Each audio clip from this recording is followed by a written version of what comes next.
basically the whole weekend is a study in how fluxus is still relevant with the existence of the internet, but also how people that are making art on the internet are still referring to fluxus. Yeah, have been influenced by fluxus, and also what fluxus is doing today itself, and also the reenactments of the old fluxus pieces to give some insight of the different character of how it's perceived today. This is Koen. And this is Dullaart. And thank you very much for coming.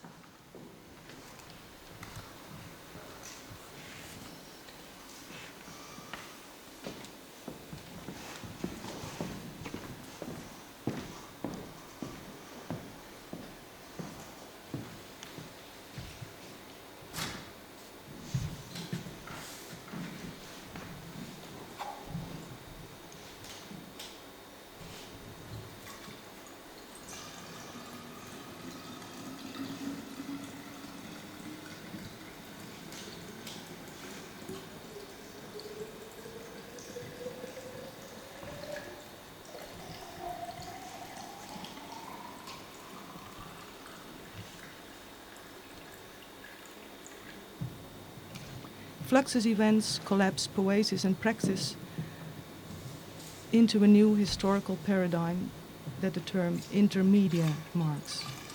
The principal material of this practice is the body, and its site is the social world. Schmitt's Zyklus, the performance that is going on right now, Zyklus is very typical for fluxus. It demonstrates how an individual action and a collective ritual might extend and perpetuate into a larger social configuration those values and practices shared by the individual artists who voluntarily associated with fluxus. And these associations and collective practices are conceptualized as praxis, then fluxus performance might be defined as a production of self as a value and the labor of the performance as a meaning-producing event. Fluxus performance becomes then a sort of metaphysics of the dynamics of social exchange and human action that extends from the infra to the supra, from the personal to the political, from the regional to the international. Is it like a happening? No, actually this is not really a happening. There is actually a quote of this Tomas Schmitt, who I will read for you, and that explains the difference maybe with what we consider as happenings, and what is the difference between happenings and these kind of practices and praxis. So Tomas Schmitt wrote, "Every time I hear fluxus and happening spoken in one breath, or see them put together in a title for an exhibition, or even thrown together in one of the same pot, I shudder, as if I saw a carp fuck a duck." What? A carp fuck a duck. These two things have very little in common, and very much that keeps them apart. The term happening was first used by Campos for a certain form of performance, namely the expressionistic, symbolistic, voluminous opera type of thing, which this is not. Obviously. Fluxus, on the other hand, was the name of a group of people, of group of activities, a sort of movement, although it's not really a movement, but they were completely unsymbolic, anti-expressionistic, not informal, but form-free, extremely simple events or actions, and sometimes they call them Zen exercises or boredom pieces. That last part seems to make sense. You have some material here collected. One quote I thought was really nice. It says, "Since Duchamp, a cigarette butt will do. Since John Cage, the sound of a fly will do. Since Fluxus, nothing will do." Mm-hmm. Is that the essence of Fluxus?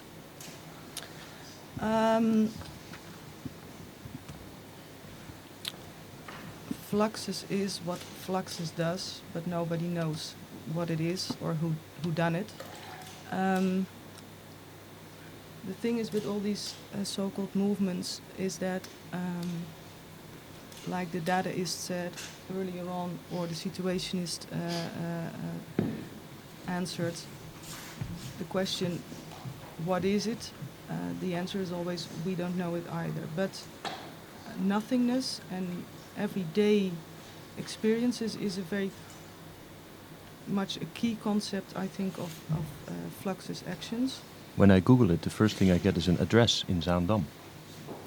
That's true. Is That's that an also true? institute called Fluxus in Zaandam. Yes, Google Maps. But about fluxus events, they go on and on.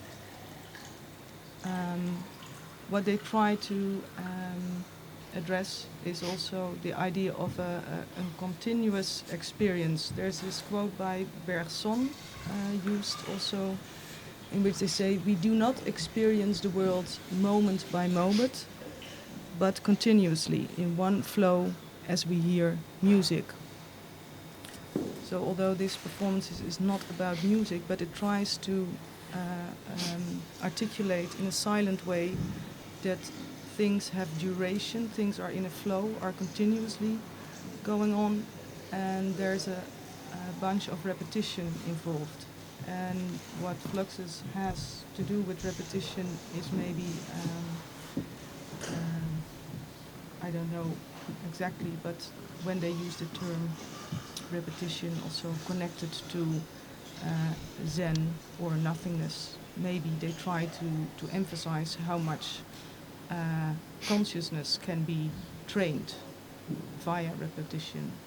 And I have this quote here from a text written by Rosalind Krauss and Hal Foster. They say, Fluxus not only acknowledged the poverty of reality that the surrealists already bemoaned in the 20s, or the poverty of experience of Walter Benjamin in the 30s. Fluxus also tried to overcome this so-called poverty of reality.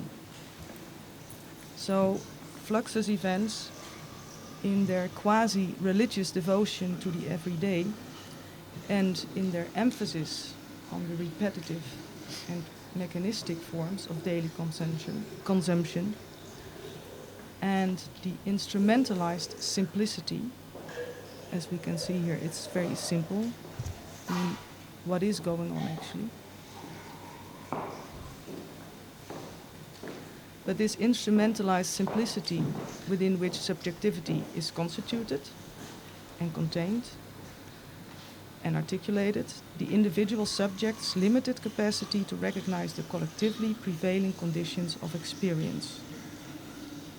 So the idea is that via repetition we can provide a certain experience via which our subjectivity is constituted. Let's try to do that.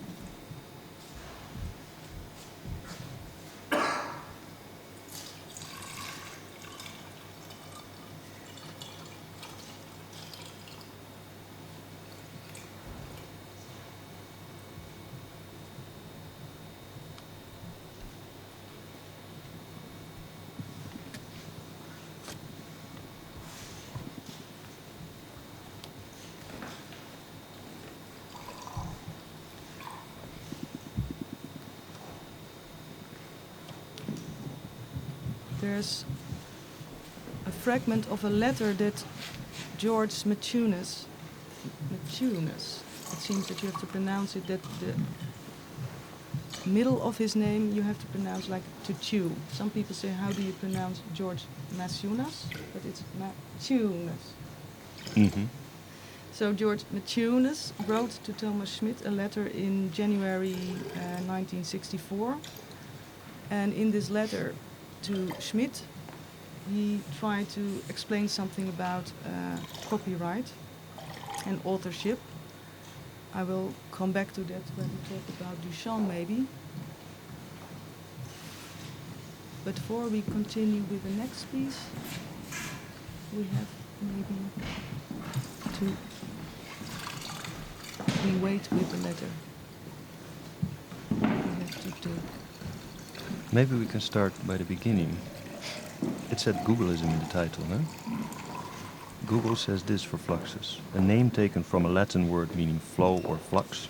It's an international network of artists, composers and designers noted for blending different artistic media and disciplines in the 1960s. They have been active in neo-dada noise music. Is that what we're going to get? I would love that, neo-dada noise music. And visual art, as well as literature, urban planning, architecture and design. Fluxus is sometimes described as intermedia. Here's a quote. The Fluxus movement developed its anti-art, anti-commercial aesthetics under the leadership of George Maciunas. Fluxus staged a series of festivals in Paris, Copenhagen, Amsterdam, London and New York with avant-garde performances, often spilling out into the street. Most of the experimental artists of the period, including Joseph Beuys, Yoko Ono, and Nam June Paik, took part in Fluxus events. The movement, which still continues, played an important role in the opening up of definitions of what art can be. Unquote. Maybe we should come back to this what art can be question. But first, I want to, because we cannot hear what's happening on this instrument. Wow.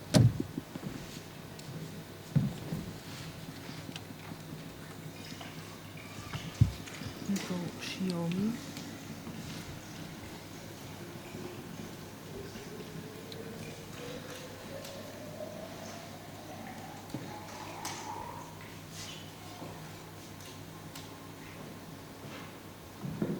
I can read to you what Mieko herself wrote about this piece.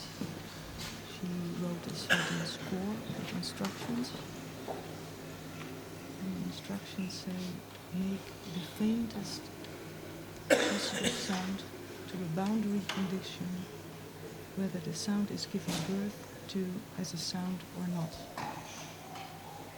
At the performance, instruments, human bodies, electronic apparatus or anything else may be used. Make the faintest possible sound to a boundary condition, whether the sound is given birth to as a sound or not. At the performance, instruments, human bodies, electronic apparatus or anything else may be used.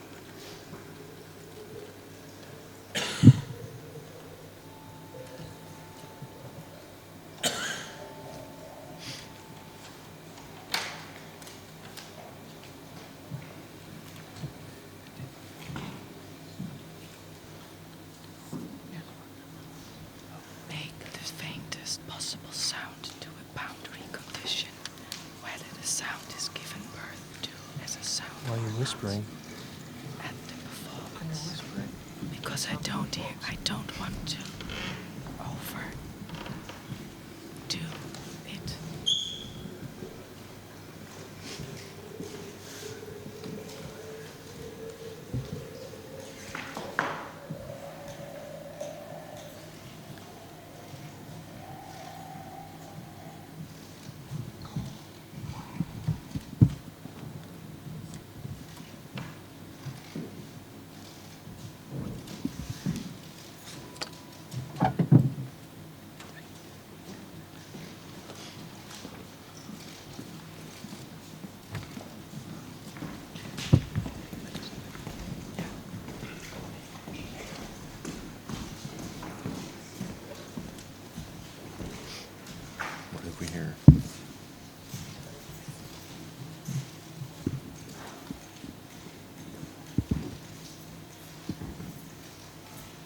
Tomas Schmitt.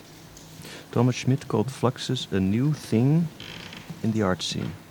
Oh, it didn't fill a gap in the art scene, as it seems to do now. It created its own gap outside the scene. It gapped around it, nicely put. Schmitt's statement suggests that Fluxus opened up a new realm of possibility beyond the traditional art scene galleries and museums, and their art going publics, made up primarily of artists and collectors. The concept of art as something broadly participatory was not, in fact, all that new. As early as 1849, composer Richard Wagner concluded his long essay, The Artwork of the Future, with a question: who then will be the artist of the future? His answer, without a doubt, the poet. But who will be the poet? Indisputably, the performer. Yet who, again, will be the performer? Necessarily the fellowship of all the artists.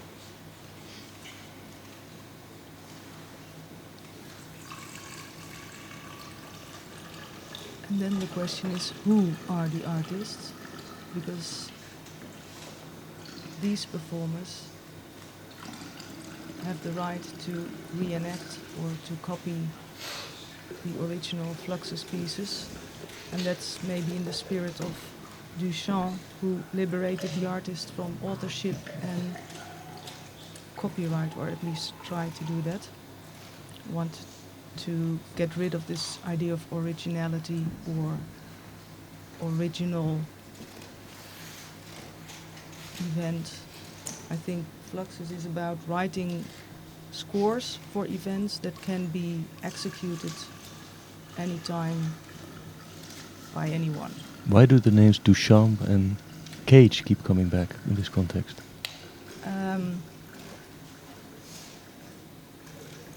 You can say that the first artists who tried to get rid of the idea that art should take place in a gallery or a museum were already the futurists and the Dadaists. And Duchamp is neither a futurist nor a Dadaist, but he survived both Dadaism and Surrealism and Fluxus. So he can be considered as the godfather of all this shit.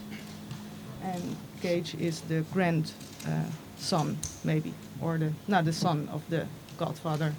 And Fluxus artists are the little nephews of the grandson of the godfather, or something like that. But maybe the word ready-made can also be helpful here. What is Ben Patterson doing there?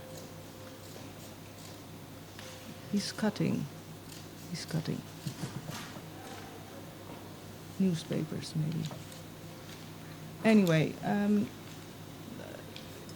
not sure whether you're familiar as a listener here to the word ready-made. I think it's hard to not have heard of it, but the origin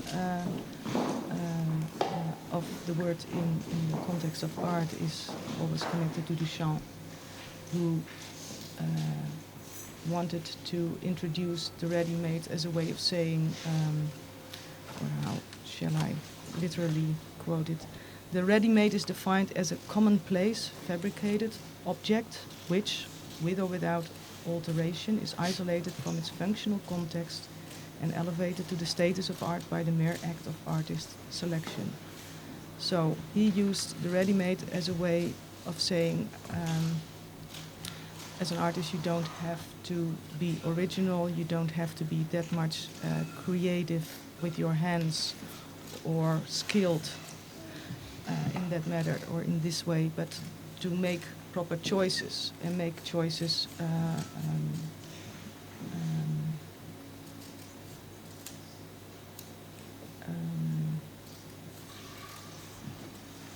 between things that are already there, whether it be thoughts or objects, and to pick something and to make an aesthetical statement, not by creating something, but to pick something.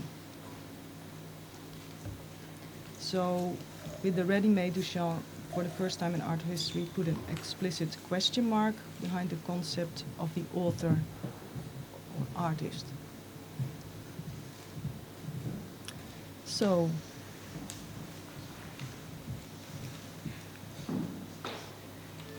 while Shiomi is still going on, Constant is now walking towards a piano, I guess, because we're seeing here the announcement of 3 piano pieces, but the piano is out of my side. doesn't matter. I can. George Brecht piece. We can continue talking about Duchamp later on, but let's first turn to what Brecht has to say.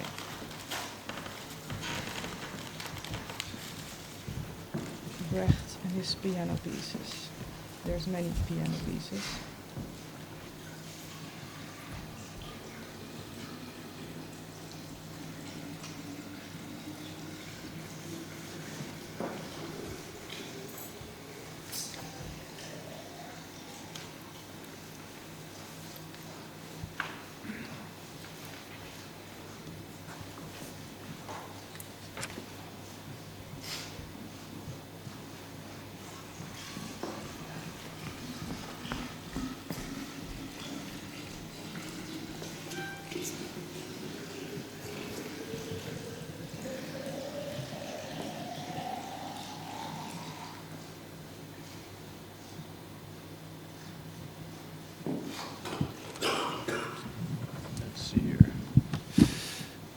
One way Fluxus explored the margins of musical sound was to separate these sounds from their normal connections. In the performance of music, the making of a sound is always connected with a task. For example, sounds will always occur if the task is to play violin or smash it. But the converse, that every task produces a musical sound, is not always true. There are many tasks executed in the midst of an orchestral performance from which no sounds are supposed to emanate. Fluxus took the next logical move, whereas these small or silent sounds in an orchestra are repressed in favor of the production of the musical work. In Fluxus, sound-producing tasks do not need to produce musical sound each and every time, or even produce an audible sound in order to produce works. Some sounds, for instance, are produced only incidentally, as in George Brecht's incidental music from 1961. So, I don't know exactly how 3 piano pieces fits into here, but I have found something under the title of incidental music, which is called 5 piano pieces, and I don't think they can radically differ from the 3 piano pieces. Here it says 5 piano pieces, any number playable successively or simultaneously in any order and combination with one another and with other pieces. Since I cannot see what is happening behind my back, it's up to you to see a connection between what I'm reading here and what the console is doing. First it says the piano seat is tilted on its base and brought to rest against a part of the piano. I wonder what this is the case here.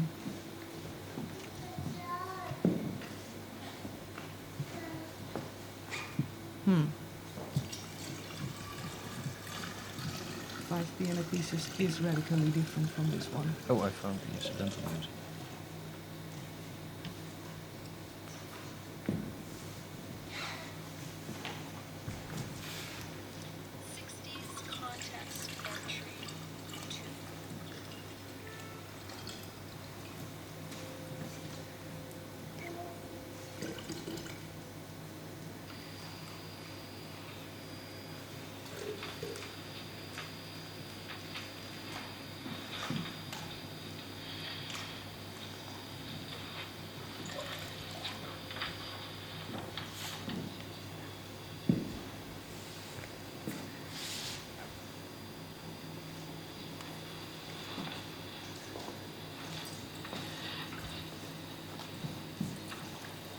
Constant is still standing. She's already sitting.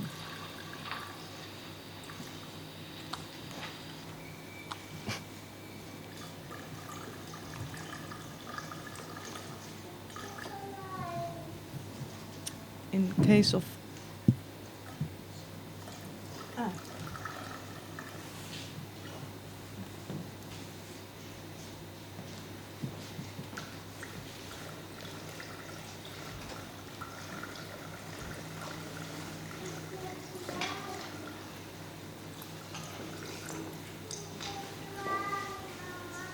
This is the description for the 5 piano pieces. Why not merge them? Any number playable successively or simultaneously in any order and combination with one another and with other pieces. 1. The piano seat is tilted on its base and brought to rest against a part of the piano. Did Constant already do that?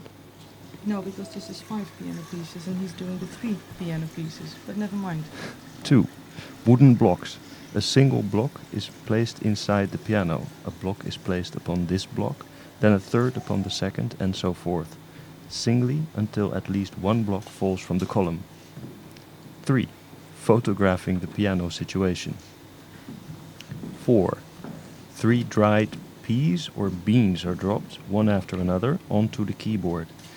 Each such seed remaining on the keyboard is attached to the key or keys nearest it with a single piece or pressure-sensitive tape. 5. The piano seat is suitable, arranged, and the performer seats himself. That's the 5 piano pieces from 1961, a year before this piece.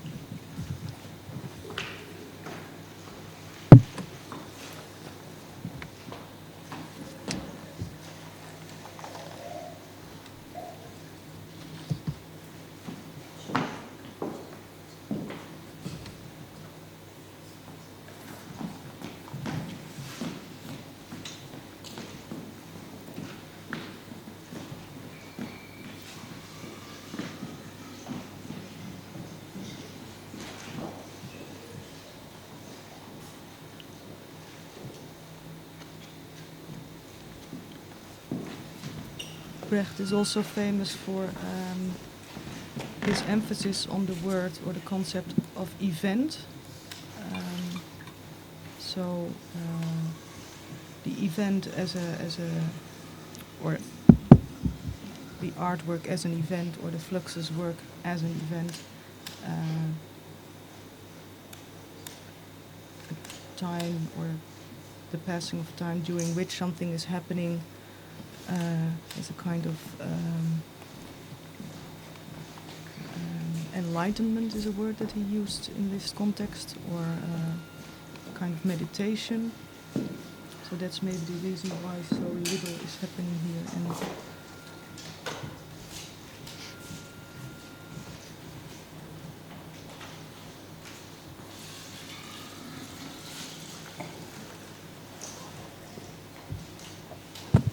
there is also a lot of Zen talk in connection with this.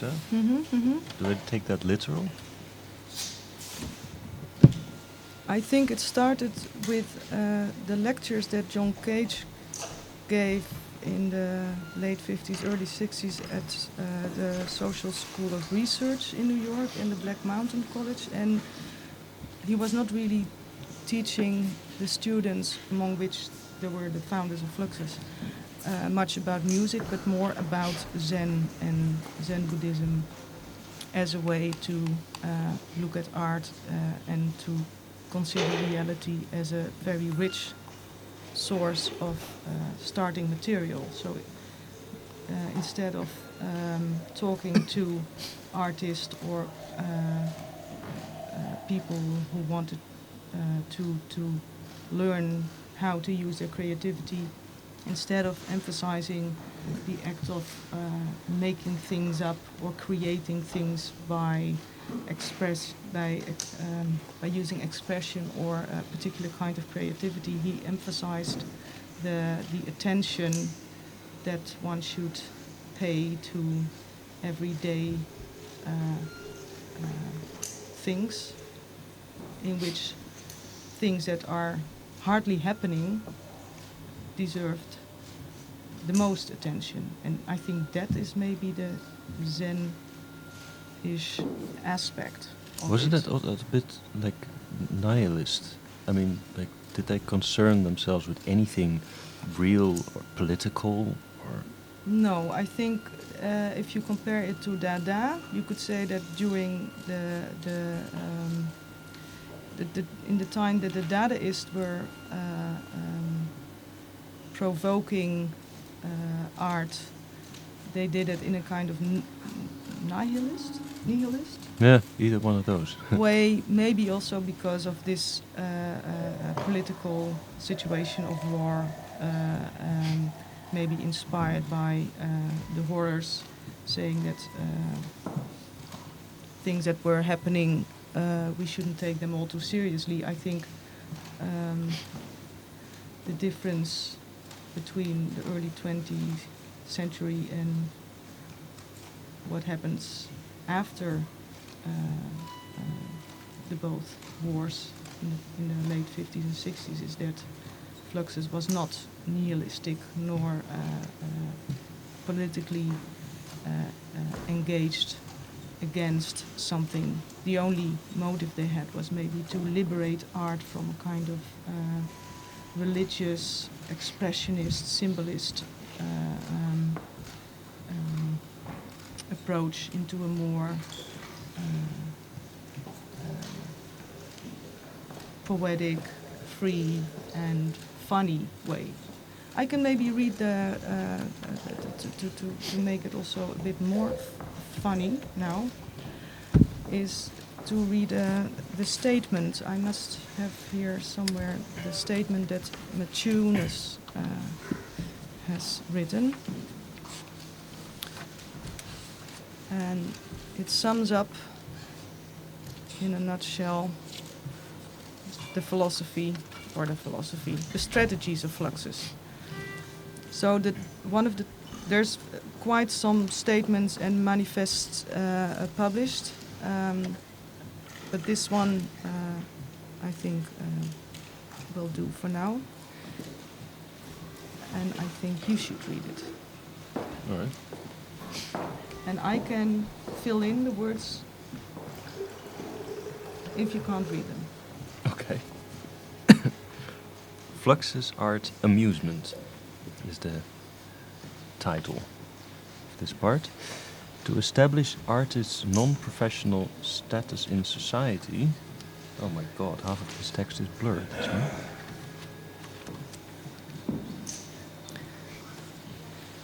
To establish artists' non-professional status in society, he must demonstrate artists' dispensability and inclusiveness.